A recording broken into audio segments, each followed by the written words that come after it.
کب ہوگا، ظہور کب ہوگا، ظہور کب ہوگا، ظہور کب ہوگا، خبر۔ اعوذ باللہ من الشیطان اللعین الرجیم، بسم اللہ الرحمن الرحیم۔ قل انما الغیب للہ فانتظروا انی معکم من المنتظرین۔ السلام علیکم ورحمۃ اللہ وبرکاتہ۔ فکر قرآن چینل میں حافظ آکاش حیدر حاضر خدمت ہے۔ انتہائی اہم ٹاپک پہ بات ہو رہی ہے، امام زمانہ صلوات اللہ علیہ کے وجود اقدس پہ بات ہوئی کہ آپ کی ولادت کس انداز میں ہوئی، اور آپ جب دنیا میں تشریف لائے تو اس وقت کون کون سے معجزات رونما ہوئے، وہ واقعات کیا تھے، وہ خد و خال کیا تھے، وہ حالات کیا تھے۔ یہ ساری چیزیں ہم نے پہلے ایپیسوڈ میں بیان کی۔ اس ایپیسوڈ اور اس قسط میں انتہائی اہم ٹاپک پہ بات کریں گے۔ اکثر ہمارے پاس اس طرح کے سوالات بھی آتے ہیں کہ جناب یہ تو بتائیں کہ زمانے گزر گئے، نسلیں گزر گئیں، اور اللہم کل ولیک الحجۃ ابن الحسن دعائے امام زمانہ پڑھ پڑھ کے لوگ دنیا سے رخصت ہو گئے۔ اللہم عجل لولیک الفرج کی دعائیں ورد زبان رہیں، لیکن امام زمانہ کا ظہور ابھی تک نہیں ہوا۔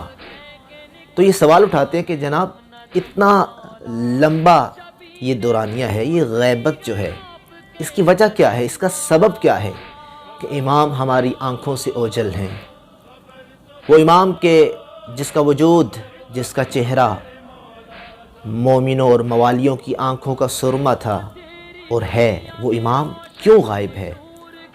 کیوں ایک معشوق اپنے عاشق کی آنکھوں سے دور ہے؟ تو یہ سارے سوالات کیے جاتے ہیں۔ اس کو ہم انتہائی سادہ انداز میں بیان کرتے ہیں تاکہ اس بات کو بچہ سمجھے کہ امام زمانہ کیوں غائب ہوئے۔ اگر ہم پوری روایات بحار الانوار کی 51 اور 52 نمبر جلد کا مطالعہ کریں، اس کا خلاصہ بیان کر رہا ہوں۔ علماء نے روایات سے جو چیز اخذ کی اور اسباب بتائے، ان میں سے پہلا سبب یہ ہے کہ امام علیہ السلام کی جان کو خطرہ لاحق تھا، کہ وہ زمانہ جہاں عباسیوں کی حکومت تھی، پوری طاقت، قوتیں، فوجیں، اسلحہ انہی کے پاس تھا۔ تو انہوں نے یہ سن رکھا تھا کہ نبی اعظم نے کہا تھا کہ میرے اس حسین بیٹے کی اولاد میں سے ایک مہدی ہوگا جو میرا 12واں جانشین ہوگا، اس کا نام میرے نام پہ ہوگا، اس کی کنیت میری کنیت ہوگی۔ وہ اس عرض خدا کو اس طرح عدل و انصاف سے بھر دے گا کہ جس طرح یہاں ظلم ہوگا، اور جس طرح ظلم و جور سے یہ عرض خدا بھری ہوگی۔ تو یہ ساری چیزیں روایات وہ سن چکے تھے۔ تو جیسے پتہ چلا کہ یہ امام حسن عسکری جو کہ 11ویں امام ہیں، تو انہوں نے دیکھا کہ اگر تو وہ 12واں جانشین دنیا پہ آ جاتا ہے تو پھر تو ہماری حکومت کو خطرہ ہے۔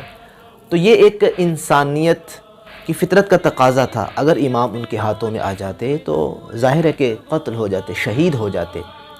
اور اسی کو جب حضرت امام جعفر صادق علیہ السلام نے بیان کیا، اِنَّ لِلْقَائِمِ غَیْبَةٌ قَبْلَ ظُہُورِهِ، فرمایا کہ امام زمانہ قائم کے ظہور سے پہلے غیبت ہے۔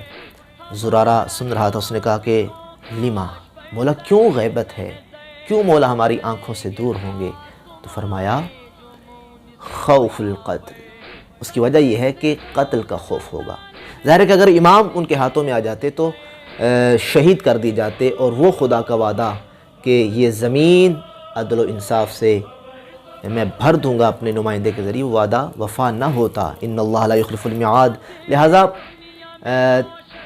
امام زمانہ غائب ہو گئے۔ اس کی پہلی وجہ، علت، سبب یہ ہے کہ آپ کو قتل کا، شہید ہونے کا خطرہ تھا۔ اللہ تعالیٰ نے آپ کو اٹھا لیا تاکہ ایک ایسا وقت ہے کہ جب آپ ظہور کریں اور وہ وعدہ وفا ہو۔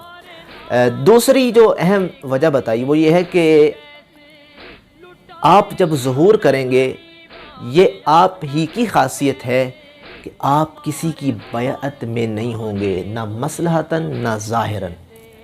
کیونکہ آپ دیکھیں، مطالعہ کریں ہر امام کا، امام علی علیہ السلام 25 سال امت کی اصلاح کی خاطر کہ فساد برپا نہ ہو، آپ ان جابر اور ظالم حکمرانوں کے تحت رہے اور اپنا خاموشی سے کام کرتے رہے مصلحت کی وجہ سے۔ امام حسن مجتبیٰ کو دیکھیں، آپ کو اتنا مجبور کیا گیا کہ آپ صلحوں پہ مجبور ہو گئے اور آپ نے خلافت کو امیر شام کے حوالے کر دیا۔ اس طرح امام حسین تو شہید ہو گئے، امام زین العابدین کا زمانہ، پھر امام باقر کا زمانہ، امام جعفر صادق کا زمانہ، امام علی رضا کا زمانہ، کہ آپ کو اتنا مجبور کیا گیا کہ آپ مامون جیسے خلیفہ کے ولی عہد بننے پہ مجبور ہو گئے۔ لیکن امام زمانہ علیہ السلام کی یہ خاصیت ہے، اور اللہ کی طرف سے ان کے لیے تقیہ حرام ہے کہ وہ تقیہ نہیں کریں گے، جب ظہور کریں گے تو اپنے اس مشن کا برملا اعلان کریں گے، ڈنکے کی چوٹ پہ اعلان کریں گے، ببانگ دہل یہ کہیں گے کہ میں پرچم اسلام، حقیقی پرچم اسلام لے کے آیا ہوں، کسی طاغوتی قوت کے ماتحت نہ مصلحتاً ہوں گے اور نہ ظاہراً ہوں گے۔ لہٰذا دوسرا سبب یہ ہے کہ کیونکہ آپ کی گردن پر مصلحتاً اور تقیے کے طور پر بھی کوئی بیعت نہیں ہوگی، لہٰذا اللہ اس زمانے کا انتظار کروا رہا ہے امام سے بھی اور ہم سے بھی، کہ وہ زمانہ ہے کہ میرے اس نمائندے کے جو ماننے والے ہیں، جو سپاہی ہیں، وہ جب تیار ہوں گے تو امام ظہور کریں گے اور اسی وقت برملا یہ اعلان کریں گے کہ جاء الحق وزہق الباطل ان الباطل کان زہوقا۔ اور تیسرا سبب جو روایات میں بیان ہوا وہ یہ ہے کہ مومنوں کی آزمائش ضروری تھی، وَلَنَبْلُوَنَّكُمْ، کہ اللہ تمہیں ضرور بر ضرور آزمائے گا۔ اسی میں قرآن مجید کی آیت ہے نا، احسب الناس ان یترکوا ان یقولوا آمنا وهم لا یفتنون، یہ لوگ کہ گمان کرتے ہیں کہ صرف آمنا کہنے سے بچ جائیں گے کہ جی جناب ہم ایمان لے آئے تو بس، نہ، وهم لا یفتنون، یہ سمجھتے کہ ہمیں تو آزمایا نہیں جائے گا، نہ، اللہ آزمائے گا۔ وَلَقَدْ فَتَنَّا الَّذِينَ، ہم نے تو پہلوں کو بھی آزمایا ہے اور تمہیں بھی آزمائیں گے۔ تو لہٰذا آزمائش ضروری ہے، آزمائش کی وجہ سے اللہ نے امام کو غائب کیا، اور اتنی آزمائش ہوگی کہ روایات کا خلاصہ یہ ہے کہ لوگ گمراہ ہو جائیں گے، ماننے والے کہیں گے کہ اب تو امام نہیں آتے۔ اتنا زمانہ گزر گیا، ہمارے آباء و اجداد اللہم عجل لی ولیک کہتے کہتے چلے گئے، امام نہیں آئے، نعوذ باللہ، اس کا مطلب ہے کہ امام نہیں ہے۔ اسی وجہ سے تو رسول خدا نے ارشاد فرمایا تھا کہ المہدی من ولدی، مہدی میری اولاد میں سے ہوگا، تکون لہ غیبہ، اس کے لیے غیبت ہوگی، تظل فیہا الامم، اتنی طولانی غیبت ہوگی کہ امتیں گمراہ ہو جائیں گی، امتیں یہ شک کریں گی کہ ہو سکتا ہے امام نہیں۔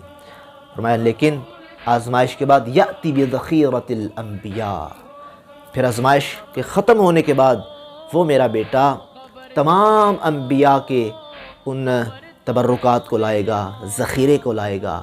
یعنی اگر ایک نبی کے زمانے میں اس کے پاس جادو کو توڑنے کا معجزہ ہوگا تو وہ میرے اس بیٹے کے پاس ہوگا، اگر کسی زمانے میں عصا معجزہ دکھاتا تھا وہ عصا اس میرے بیٹے مہدی کے پاس ہوگا، اگر کسی زمانے میں انگشتری کے ذریعے معجزات کیے جاتے تھے تو وہ بھی میرے اس بیٹے کے پاس، گویا کہ تمام انبیاء کی صفات کا مجسم پیکر میرا بیٹا ہوگا۔ اور پھر اس پر بہت پیاری روایت ہے کہ نبی اعظم نے ارشاد فرمایا ان علی ابن ابی طالب امام امتی و خلیفتی علیہا من بعدی، کہ میرا بھائی علی ابن ابی طالب میری امت پر میرے بعد امام اور خلیفہ ہوگا۔ فرمایا کہ من ولدہ القائم المنتظر، اور اسی کی اولاد میں سے ایک قائم ہوگا المنتظر، جس کا انتظار کیا جائے گا۔ اور فرمایا کہ اس کے لیے غیبت ہوگی، اور ایسی غیبت ہوگی کہ فرمایا کہ لوگ اس میں حیرت میں پڑ جائیں گے، گمراہ ہو جائیں گے، لیکن فرمایا والذی بعثنی بالحق بشیرا ان الثابتین علی هذا القول اعز من الکبریت الاحمر، کہ مجھے اس خداوند کریم کی قسم کہ جس نے مجھے بشارت دینے والا بنا کے بھیجا، کہ جو بھی اس غیبت کے قول پر، اس امر پر ثابت قدم رہا، تو فرمایا ایسے لوگ اعزو، مجھے زیادہ عزت والے لگتے ہیں، میں ان کی زیادہ عزت کروں گا، من الکبریت الاحمر، کبریت احمر سے۔ کبریت احمر یعنی کہ یہ روایات میں ایک لفظ استعمال ہوتا ہے جس پہ بہت سرمایہ ہو اور جس کی قیمت بہت زیادہ ہو، یعنی جب کسی کی اہمیت کو بیان کرنا ہو تو وہاں کبریت احمر کا لفظ استعمال کیا جاتا ہے کہ کبریت احمر اگر دنیا والوں کے پاس آ جائے تو ساری چیزیں چھوڑ کے کبریت احمر کے پیچھے بھاگیں. کہا نہیں، جو بھی میرے بیٹے کی غیبت کے زمانے میں اس قول پر ثابت قدم رہے گا تو مجھے کبریت احمر سے زیادہ عزیز ہے. جب یہ کہا تو جابر تھے، جابر کھڑے ہوئے. فقام الیہ، یا رسول اللہ، اے رسول خدا، آپ کے بیٹے کے لیے غیبت ہوگی؟ حیرانگی کے ساتھ اس نے وجہ پوچھی. تو مولا نے کہا، ای وربی، خدا کی قسم غیبت ہوگی. کیوں؟ وَلِمَا حِصَ اللَّهُ الَّذِينَ آمَنُوا وَيَمْحَقَ الْكَافِرِينَ، تاکہ اللہ ایمان والوں کو آزمائے، ان کو چھانٹ دے کہ کون ایمان والا ہے. وَيَمْحَقَ الْكَافِرِينَ، اور کافرین کو نابود کر دے. اور پھر آخر میں فرمایا کہ یا جابر، اے جابر، فَإِيَّاكَ وَالشَّكَّ، یاد رکھنا شک نہ کرنا، کیونکہ فَإِنَّ الشَّكَّ فِي أَمْرِ اللَّهِ عَزَّ وَجَلَّ كُفْرٌ، جو بھی اللہ کے امر میں شک کرے گا وہ کافر ہو جائے گا. تو لہٰذا یہ بہت بڑی وجہ، سبب بیان کیا کہ اس میں آزمائش ہوگی. لہٰذا اپنے ایمان کو تازہ رکھیں، امام کے لیے دعائیں کریں، رابطے میں رہیں امام کے ساتھ، اور اس بات کو ذہن میں رکھیں کہ یہ آزمائش ہے. غیبت جہاں اور باقی بڑے اسباب ہیں، اس میں ایک مین سبب ہماری آزمائش ہے کہ مومنوں کے ایمان میں اور اضافہ ہوتا ہے، اور جن کا ایمان پختہ نہیں ہوتا، کمزور ہوتا ہے، ان کا ایمان میں کمی ہوتی ہے، اور خدا نخواستہ آخر میں وہ شک کر کے کفر کی حالت میں چلے جاتے ہیں. انشاءاللہ اگلے ایپیسوڈ میں ہم بیان کریں گے کہ امام زمانہ کی غیبت کے زمانے میں ہمیں کیا کرنا چاہیے، وہ کون سی چیزیں ہیں، وہ کون سی دعائیں ہیں، وہ کون سے اعمال ہیں ہم کریں کہ ہم امام کے قریب ہو سکیں. خدا سے دعا کرتا ہوں کہ ہمیں امام زمانہ کے سپاہیوں میں شمار کرے. والسلام ورحمۃ اللہ وبرکاتہ.